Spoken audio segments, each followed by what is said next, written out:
Hello दोस्तों, मैं Aryan Shukla, business advisor and founder online business workshop.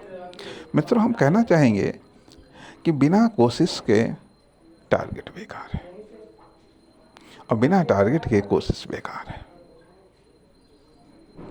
हम ये कहना चाहेंगे कि बिना कोशिश के टारगेट बेकार है। कोई टारगेट है, लेकिन उसके लिए यदि आप प्रयत्न नहीं कर रहे हैं, कोशिश नहीं कर रहे हैं, कोशिश नहीं कर रहे हैं, तो वह टारगेट बेकार है। लेकिन यदि आप उस टारगेट के लिए कोशिश कर रहे हैं, बेहतर और बेस्ट कोशिश नहीं कर रहे हैं, तो वह कोशिश बेकार है। कोशिश तब कारगर है जब आप एक बार कोशिश करने के बाद दोबारा आप उससे बेहतर कोशिश करें, दोबारा आप उससे बेहतर कोशिश करें, अंततोगत्वा आप बेस्ट कोशिश करें। तब तो टारगेट के लिए वो कोशिशें सार्थक हैं, अन्यथा वह कोशिश बेकार है। अर्थात यदि टारगेट है, कोशिशें नहीं है, टारगेट है, कोशिश नहीं करें तो बेकार। और यदि आप कोशिश कर रहे हैं लेकिन कोई टारगेट नहीं है, तो भी वह कोशिश बेकार। वह मूवमेंट तो है, इससे ये बात तो साबित होती है कि आप जिंदा हैं, आपके प्रयत्न जिंदा हैं, लेकिन वो प्रयत्न कहाँ ले जाएंगे ये कुछ पता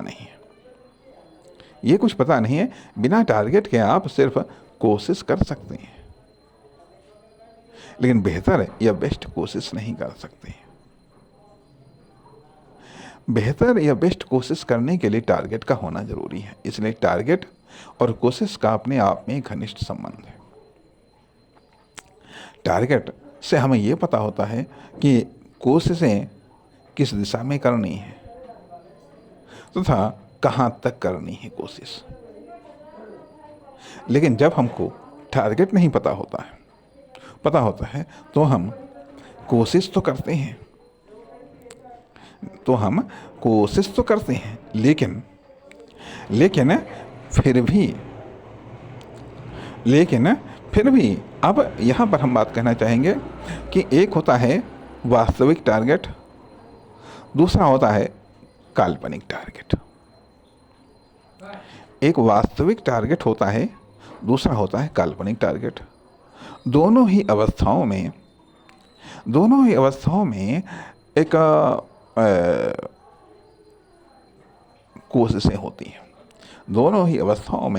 कोशिशें होती हैं। ठीक है। और कभी कभी ऐसा भी होता है, छोटे छोटे टारगेट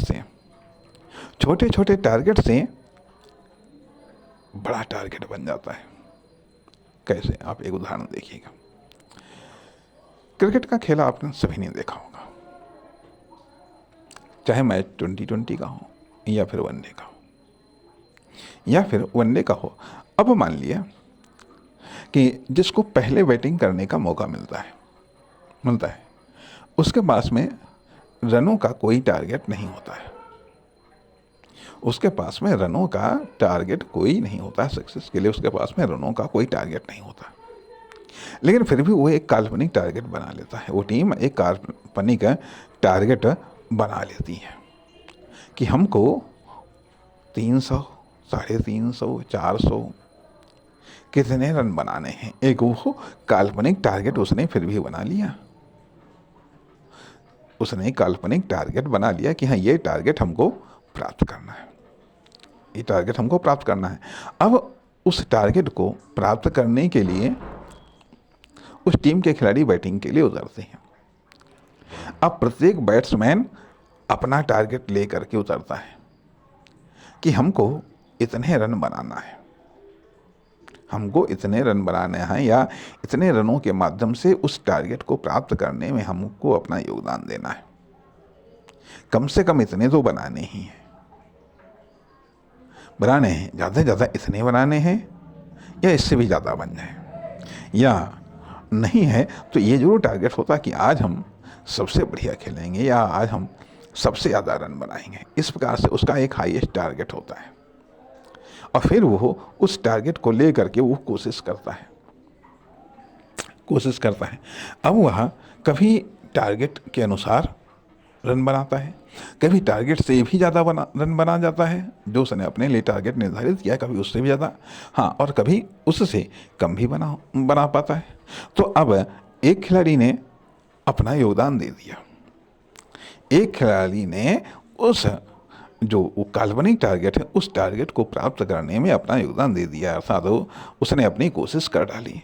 अब दूसरा खिलाड़ी वो दूसरा अपना योगदान देता है। अब वो ये सोचता है कि वो भी उसका अपना एक टारगेट है, लेकिन अब उसका एक टारगेट अपग्रेडेड हो गया है।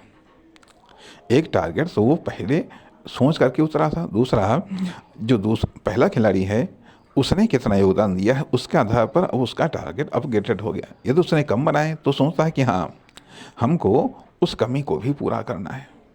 यदि उसने ज़्यादा बनाए तो वो सोचता है कि अब हमें इनसे भी ज़्यादा और बनाना है और हमें बेहतर प्रदर्शन करना है। इस तरीके से वो प्रत्येक खिलाड़ी कुछ अपना टारगेट लेकर के आता है, कुछ अपग्रेडेड टारगेट होता है। इस तरीके से उस टीम के सभी खिलाड़ी अपना अपना योगदान देते हैं उस काल्पनिक टारगेट को प्राप्त करने में कभी कभी ऐसा होता है, कभी कभी उस टारगेट के आसपास पहुंच जाते हैं, कभी कभी वो टारगेट प्राप्त कर लेते हैं, कभी कभी उस टारगेट से भी आगे निकल जाते हैं। तो ये होता है एक काल्पनिक टारगेट को प्राप्त करना, ठीक है। उसके बाद में अब जो दूसरी टीम आती है उसको एक क्लियर टारगेट मिल गया, उसको बिल्कुल एक विजिबल टारगेट मिल गया, उसको एक फिक्स टारगेट मिल गया कि आपको जीतने के लिए इतने बनाने। अब वो उस टारगेट को आपस में डिवाइड कर लेते हैं कि हमको इतने रन बनाने हैं, हमको इतने रन तो कम से कम बनाने हैं। ज़्यादा बन जाए बहुत बढ़िया है, ज़्यादा बन जाए तो बहुत बढ़िया, अर्थात एक फिक्स टारगेट हो गया। फिक्स टारगेट को प्राप्त करना है सफलता के लिए। अब वो अपना योगदान देने लगते हैं, ठीक है।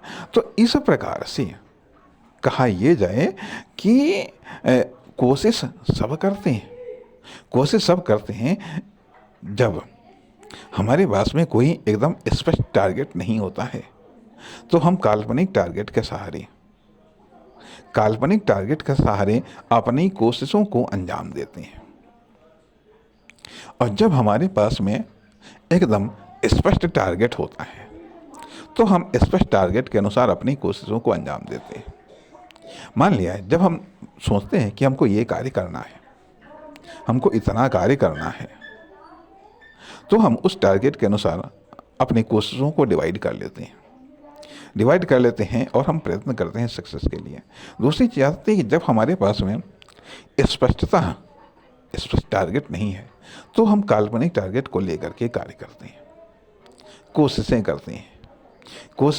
वो कोशिशें किसी क्रिया के रूप में भी हो सकती हैं, किसी कार्य के रूप में भी हो सकती हैं।